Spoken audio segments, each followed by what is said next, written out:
बीडच्या संतोष देशमुख हत्याकांड प्रकरणामध्ये आता आरोपींवर मोका लावण्यात आलेला आहे। सगळ्यात महत्त्वाचं म्हणजे वाल्मिक कराड यांच्यासहित सगळ्या आरोपींवर आता मोका लावण्यात आलेला आहे। आपल्यासोबत गृहराज्यमंत्री योगेश कदम साहेब आपण त्यांच्याशी थेट बातचीत करणार आहोत। कसं पाहता या एकंदरीतच घटनेकडे? अगदी मोठी घडामोड म्हणावी ही। बघा, शेवटी मुख्यमंत्री महोदयांनी सभागृहामध्येच सांगितलं होतं की जे कोणी आरोपी असतील, जे कोणी ह्याच्यामध्ये दोषी सापडतील त्यांच्यावरती कडक कारवाई केली जाईल। खुद्द अजितदादांनी देखील सभागृहामध्येच सांगितलं होतं, कोणाशीही लागेबंद असू द्यात, जो कोणी दोषी असेल त्यांच्यावरती कडक कारवाई केली जाईल। SIT स्थापन झाल्याच्या नंतर देशमुख कुटुंबियांकडनं जी काही तक्रार आली, त्यांनी जे काही बदल अपेक्षित त्यांना जे होते ते देखील बदल केले गेलेले आहेत। म्हणजे एकंदरीत देशमुख कुटुंबियांसोबत महाराष्ट्र सरकार पूर्णपणे त्यांच्यासोबत उभं आहे। आणि ह्या पर्टिक्युलर केसमध्ये प्रत्येक दोषींवरती जोपर्यंत योग्यरित्या कारवाई होत नाही तोपर्यंत शासनाकडनं सगळी योग्य ती पावलं उचलली जातील। निष्पक्षपणे कारवाई होईल का या सगळ्याबद्दल आणि सरकारची नेमकी भूमिका काय या प्रकरणात? नाही, निष्पक्षपणे कारवाई तर प्रत्येक केसमध्ये होतेच। पर्टिक्युलर ह्याच केसमध्ये केली पाहिजे असातला प्रश्न नाही आहे, पण ज्या पद्धतीची सामान्य देवेंद्र फडणवीस साहेबांची कार्य करण्याची पद्धती आहे अशा केसेसच्या बाबतीमध्ये नेहमीच त्यांनी योग्यरित्या कारवाईचे आदेश हे त्यांनी नेहमी प्रशासनाला दिलेले असताना मला वाटत नाही कुठलीही दिरंगाई प्रशासनाकडनं होईल।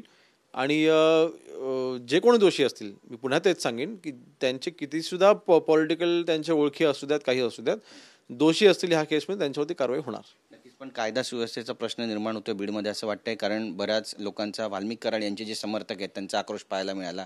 काहींनी रॉकेल ओतून त्या ठिकाणी घेतलं अशी पण माहिती मिळते आणि दुकानं बंद ठेवून आपला राग त्या ठिकाणी व्यक्त केला जातोय। कसं पाहता? नाही, मी काही तिथली काही अपडेट मी घेतलेली नाही आहे, कारण तो माझ्या अखत्यारीमधला विषय नाही। परंतु जर का असं तिथे प्रकार घडत असतील तर नक्कीच कायदा सुव्यवस्थेचा प्रश्न निर्माण होऊ नये ह्यासाठी पोलीस प्रशासन सगळी ती खबरदारी तिकडे घेईल। राजकीय प्रश्न तुम्हाला विचारायचा आहे। भास्कर जाधवांनी एक महत्त्वाचं विधान केलं आहे आणि शिवसेना उद्धव बाळासाहेब ठाकरे यांच्या पक्षाबद्दलच हे विधान आहे आणि शिवसेनेची काँग्रेस होते अशी खतखत त्यांनी व्यक्त केलेली आहे। कार्यकर्ते ऐकत नाहीये, निवडणुकीत व्यवस्थित काम झालं नाहीये।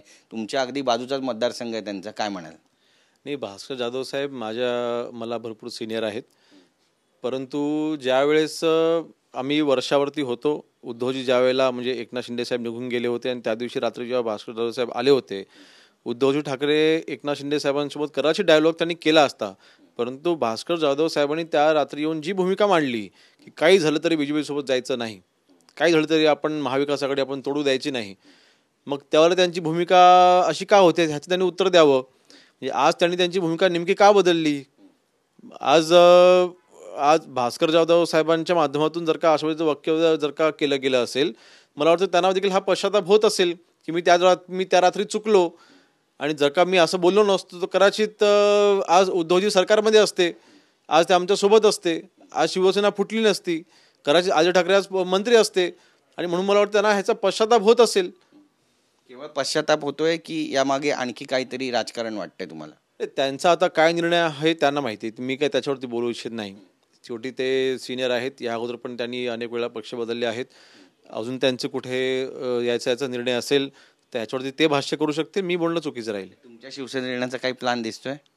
नाही, तसं मला तरी अजून कसं काही चिन्ह दिसत नाही आहेत, परंतु हा निर्णय त्यांचा वैयक्तिक निर्णय, त्याच्यावरती मी काय बोलू शकणार नाही। उद्धव बाळासाहेब ठाकरे स्मारकाचा प्रश्न आहे आणि काल एकमताने ठराव सुद्धा मंजूर करण्यात आला शिवसेनेच्या सगळ्या पदाधिकाऱ्यांच्या बैठकीमध्ये की उद्धव ठाकरे यांना त्या पदावरती, अध्यक्षपदावरती राहता कामा नये। यावर आता बरंच राजकारण तापू लागलेले, संजय राऊत यांनी पण टीका केलेली आहे आणि असा विचारच कसे करू शकतात असं सुद्धा म्हणाले। तुमच्या वडिलांवर सुद्धा त्यांनी जहरी टीका केली आहे, काय म्हणाल? नाही, बघा, उद्धवजी ठाकरे यांना त्या स्मारकाच्या कमिटीवरती राहायचा अधिकार नाही, याचं एकच कारण आहे, ते वंदनीय बाळासाहेबांचे सुपुत्र आहेत म्हणून त्यांना त्या कमिटीवर ठेवलं होतं ज्यावेळेला युतीचं सरकार होतं आणि फडणवीस साहेबांनीच त्यावेळेला पुढाकार घेऊन ते केलं होतं। खरं तर त्यांना तो राहण्याचा नैतिक अधिकार नाही हे संबंध जगाला आता माहिती आहे। त्यांनी फक्त एकच सांगावं की त्या स्मारकामध्ये वंदनीय बाळासाहेब आणि सोनिया गांधी ह्या दोन्ही गोष्टीच्या स्मारकामध्ये एकत्र येऊ शकतात का? काँग्रेसचा हाताचा पंजा आणि वंदनीय बाळासाहेबांचं स्मारक हे एकाच वेळेला त्या स्मारकामध्ये त्याचं चिन्ह येऊ शकतात का? म्हणजे त्याची गोळमेळ आपण काय म्हणतो, आपण त्याचं कोऑर्डिनेशन तिकडे होऊ शकतं का? ह्याचं त्यांनी उत्तर द्यावं ना। आज तुम्ही दिल्लीला जाऊन सोनिया गांधींना भेटता, आज तुम्ही राहुल गांधीच्या भारत जोडो यात्रेमध्ये तुम्ही तिथे सामील होता, वंदने बाळासाहेब असते तर आज तुम्ही त्या स्मारकावरती राहुल गांधींना घेऊन जाऊन ते स्मारक कसं बनावं असं त्यांचे विचार तुम्ही घेतले असते का, ह्याचं उत्तर द्यावं ना. मग तुम्ही वंदनीय बाळासाहेबांच्या पूर्ण हयातीमध्ये त्यांनी काँग्रेसला विरोध केला, काँग्रेसच्या विरोधामध्ये त्यांनी संपूर्ण आयुष्यभर त्यांनी त्यांचं राजकारण लढलं. अशा वेळेला तुम्ही त्या स्मारकाचे अध्यक्ष म्हणून राहतात, तुम्हाला लाज वाटली पाहिजे. आज संजय राऊत रामदास भाईंवरती टीका करत असताना संजय राऊतांनी जेव्हा शिवसेना फोडली त्या व्यक्तीमुळेच फुटली ना. आज तुमचे नेते त्या सोनिया गांधी जाऊन तळवे चाटतायत हे तुम्ही पाहत नाही. आणि रामदास भाईंवरती बोलण्याचा तुम्हाला काय अधिकार हो? आम्ही हिंदुत्व सोडलेलं नाहीये. आजही आम्ही वंदनीय बाळासाहेबांना हिंदुहृदय सम्राट शिवसेना म्हणून बाळासाहेब ठाकरे असं म्हणून आम्ही बोलतो. आजही आमचे मुख्य नेते एकनाथ शिंदे साहेब हे हिंदुत्वाच्या विचारावरती ठाम आहेत. तुम्ही सांगावं, आज तुम्हाला महानगरपालिकेमध्ये वेगळे लढण्याची तुमच्यावरती आज वेळ काय येते? हिंदुत्वचा विषय आम्ही सोडला म्हणून आज मतदार आमच्याकडनं निघून गेले, म्हणून मराठी माणूस आमच्याकडनं निघून गेला, म्हणून मतदार आमचा मूळ शिवसैनिक आमच्याकडनं निघून गेला, तो पुन्हा आला पाहिजे ह्यासाठीच ना.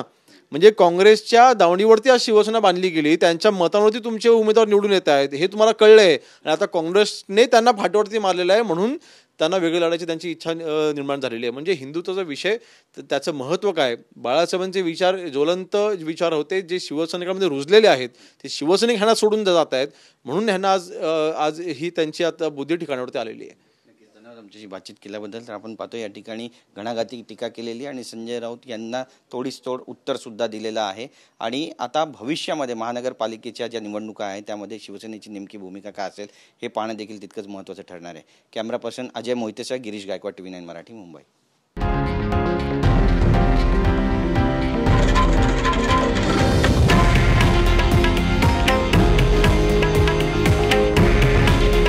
हे आहे देशातील नंबर 1 न्यूज नेटवर्क आणि आपण पाहत आहात TV9 मराठी.